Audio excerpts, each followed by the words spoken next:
నమస్తే అవధాన్. ఈరోజు ఇంకో పుస్తకం గురించి మాట్లాడుకుందాం. కరోల్ ఎస్ వెక్, ఒక psychologist. Mind set, the psychology of success అని చెప్పి పుస్తకం. సుమారు 8 గంటల నడివి, కొంచెం ఓపిక కావాలి ఉండడానికి, కానీ అద్భుతంగా ఉంటుంది. మైండ్ సెట్ అనే పదము మనం అంటే అట్లీస్ట్ నాకున్న అనుభవం వరకు, కానీ నా సర్కిల్ అంటే నా సమకాలీనంలో చాలామందికి ఈ పదాన్ని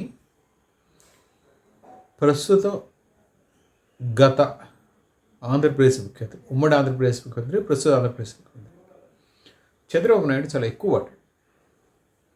ఆయన ఈ పదం వాడినప్పుడల్లా ఆయనతో పనిచేసే అధికారులు కానీ మిగిలిన వాళ్ళు కానీ ఆయన తిట్టుకునేవారు. ఎందుకంటే మైండ్ సెట్ అనగానే you have to change your thinking process అని చెప్తుంటాడు. ఇది ఒక పట్టాన్ని సాధ్యమయ్యే ప్రక్రియ కాదు. ఎందుకంటే 90% జనాలు, 90% మంది ఫిక్స్డ్ మైండ్ సెట్లో ఉంటారు. ఫిక్స్డ్ మైండ్ సెట్ వాళ్ళ ఆలోచన ద్వారా అలా ఫిక్స్ అయిపోయింది. అంటే ఒక మనిషిని వాళ్ళు అసెస్ చేస్తారనుకోండి, వీడి పని చెయ్యలేడు అంటే వాడు ప్రయత్నం చేసి రేపు పొద్దుట చేసినా కూడా వీళ్ళ లెక్క ఎలా ఉంటుందని, వీడు చెయ్యలేడు, he's not fit for that. అంటే ఒక్కొక్కళ్ళు ఒక్కొక్క దానికి ఫిట్ అవుతారు, వీడు ఫిట్ గారు, వీడి దీనికి సరికాడు అనే ఆలోచనలో ఉంటారు. ఆ ఆలోచన వచ్చిన తర్వాత జరిగే పెద్ద ఇబ్బంది ఏమిటంటే, you can't think of possibilities. Fixed mind సెట్కి గ్రోత్ మైండ్ సెట్కి తేడా చెప్తారు ఈ పుస్తకాలు. ఫిక్స్డ్ మైండ్ సెట్లో ఏమవుతుందంటే, మనం ఒక స్థిరమైన దానికి, ఒక అభిప్రాయాన్ని కట్టుబడి ఉంటాం. ఆ అభిప్రాయానికి పొరపాటును కూడా కొద్ది గొప్ప మార్పులు చేయం. We don't want. అంటే ఏదైనా మన ఒక ఆలోచన ధోరణి కానీ ఒక అభిప్రాయం కానీ మార్పు చేస్తే తదనుగుణంగాను వ్యవహరించవలసి ఉంటుంది. ఫిక్స్డ్ మైండ్ సెట్లో ఉన్నారనుకోండి, you need not, you can go as usual. అంటే ఓకే, ఇప్పుడు 10th క్లాస్ పరీక్షకి రాస్తున్నారు మనం ఎవరైనా, అబ్బాయి నీకే వస్తురా, నువ్వు ఏదో పాస్ మార్కులు వచ్చి నువ్వు పాస్ అయితే గొప్ప అనుకున్నావు అనుకోండి, వాడు he didn't go beyond 40 or 50%. అసలు ఆలోచనే చేయడు. ఎందుకంటే నువ్వు అసలు యు ఆర్ నాట్ ఫిట్ అని చెప్పేస్తున్నారు కదా. యు ఆర్ నాట్ ఫిట్ అని చెప్తే వాడు ఆ ప్రయత్నం చేసుకుని చేయడు. కానీ గ్రోత్ మైండ్ సెట్లో these are the possibilities, you have the chance అని చెప్పినప్పుడు ఆలోచన ధోరణి మారుతుంది.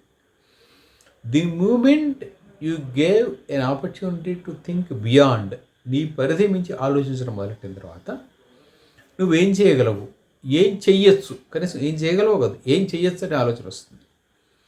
నీ పరిధి మించలేదనుకో, నేను ఇంతే, నేను ఇక్కడికి, అంటే ఆల్మోస్ట్ మనం కర్మ సిద్ధాంతం, నా బతికింతే అని చాలామంది అనుకుంటూ ఉంటారు కదా. నా బతికింతే అనే ఆలోచన ఉన్నవాడు ఎప్పుడూ కూడా హీ కాంట్ గో బియాండ్, వెళ్ళలేడు. ఎందుకు వెళ్ళలేడంటే ఆలోచన స్థిరపడిపోయింది కదా. నా బతికింతే, నేను ఎంత ప్రయత్నం చేసినా ఇక్కడే ఉంటాను అని అనుకున్న మరుక్షణం అసలు వేరే ఆలోచించాడు. కానీ ఎస్, గ్రోత్ మైండ్ సెట్ దీనికి వచ్చేసరికి the possibilities, what are the possibilities? Okay, ఇక్కడి నుంచి ఫలానా చోటుకి వెళ్ళాలి, ఇక్కడి నుంచి బస్సు లేదు నేను వెళ్ళను అనేది ఒక ఫిక్స్డ్ మైండ్ సెట్. ఇక్కడి నుంచి అక్కడికి బస్సు లేదు కదా అయ్యో. కానీ గ్రోత్ మైండ్ సెట్కి వచ్చేసరికి ఇక్కడి నుంచి బస్సు లేదు, but there are several reroutes through which you can go. That's what makes. And ఈ పుస్తకంలో చాలా చాలా ఎగ్జాంపుల్స్ ఇచ్చారు, మామూలు ఎగ్జాంపుల్స్ కాదు. పిల్లల్ని తల్లిదండ్రులు, టీచర్లు ఎలా లిమిట్ చేస్తూ ఉంటారు. ఇది నీ వల్ల కాదు అని చెప్పిన తర్వాత పిల్లల ఆలోచన ధోరణి ఎలా ఉంటుంది. ఆఫీసుల్లో బాసులు, the moment they forcefully, threateningly speak with the employees response ఎలా ఉంటుంది. వాడు ఏదైనా పని చేయాల్సి వస్తే వాడు ఎన్నిసార్లు ఎన్ని రకాలుగా కూర్చుంచుకుపోతాడు. ఇవన్నీ చెప్పుకొచ్చారు పుస్తకంలో. అండ్ పుస్తకం చదివిన తర్వాత మనం చాలా విషయాల్లో అవును ఇది నిజమే కదా అనే ఫీల్ అవుతాం. ఎందుకంటే దట్ ఇస్ ద ఫ్యాక్ట్. అంటే this is psychology what they are telling. It's the practice being followed in the society. అది ఏ ఒక్కరి గురించో దీనికి చెప్పట్లేదు. మెజారిటీ సొసైటీ ఎలా ఉంది, ఎలా ఉండాలి, ఎలా ఉంటే గ్రోత్ ఉంటుంది. ఎలా ఉండాలంటే నువ్వు ఇలా ఉండాలని వాళ్ళని చెప్పట్లా. ఇలా ఉన్నప్పుడు నీ గ్రోత్ ఎలా ఉంటుంది, ఇలా వచ్చినప్పుడు నీ గ్రోత్ ఎలా ఉంటుంది, అసలు నీ ఆలోచన ధోరణి ఎలా మారుతుంది, నీ పరిమితులు ఇంతకు ముందున్న పరిమితులు ఎలా తొలగిపోతాయి, ఈ విషయాలన్నీ పుస్తకంలో చెప్పుకొచ్చాడు. ఇంట్రెస్ట్ ఉన్న వాళ్ళు చదవచ్చు, చాలా బాగుంది. And I encourage everyone to read it or to hear it. అవతారం.